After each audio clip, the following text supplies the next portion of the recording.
Alright, so what we're going to have a look at here is some muscle energy technique options for the upper trapezius muscle. So what we want to think about with this one is we've got a couple of options to find our R1 barrier or resistance barrier. So with the muscle to lengthen that upper trapezius, can't talk now, Rob, is we can, for our left upper trapezius, the options we've got is to depress that scapula to find that resistance barrier, or alternatively, what we can do is we can go into lateral flexion with the cervical spine to the contralateral side. So try and match this up to your patient presentation. So if you've got someone who's got maybe a depressed scapula on their postural assessment, then you're probably not going to try and do a scapular depression resistance barrier, and you'd go for more that right lateral flexion. And also, you know, as a part of your home key, you're going to try and increase that shoulder elevation at a later time. But what we'll do in this case is we'll separate the two techniques. So the first technique I'll show would be to find the resistance barrier for scapular depression, and that will allow us to do an MET for the upper trapezius on the left side. So just holding Rob's head in neutral.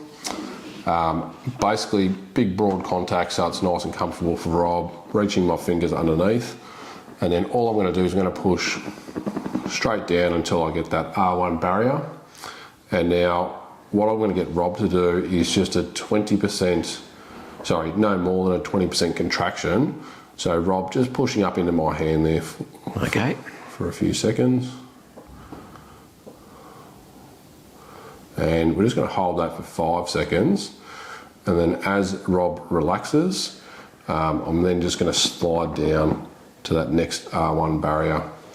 So this can work a little bit easier if you've got a nice slippery towel or cover on your table, because you're not going to get stuck on the table. So at that barrier, get you to push up there for me, Rob, no more than 20% effort. And relax there for me, yep. And as he relaxes, just going to that next R1 barrier. All right, so that's one option for our upper trapezius with an MET technique. So just get you to come back to neutral there for me, yep. And now this time what we'll do is just relaxing the head there. So my hand this time is going to hook in underneath, and it's going to allow me to, so I'm going to use my right hand, it's going to allow me to bring Rob into lateral flexion to the opposite side. And what I'm going to do this time though with the hand on the shoulder is just maintain that in the same position. So what we'll do, Rob, is just relax there for me. Yep, so holding the shoulder, not really depressing it at all, bringing Rob into lateral flexion until I get that R1 barrier. So I've got that there really early. With my hand and Rob's head size, so my hand's not that big and Rob's head's not that big either, is that what I'm going to do here to give Rob resistance for that lateral flexion is I'm going to come up with my forearm, and I'm going to get Rob to push in there with the side of his head into my forearm. So when you're ready there, Rob. Yeah, and just relax. And then as he relaxes, I'm going to go into that next R1 barrier. Yep. And then again, coming around, just resting my forearm on the side of his face, and then getting you to push in again there, Rob.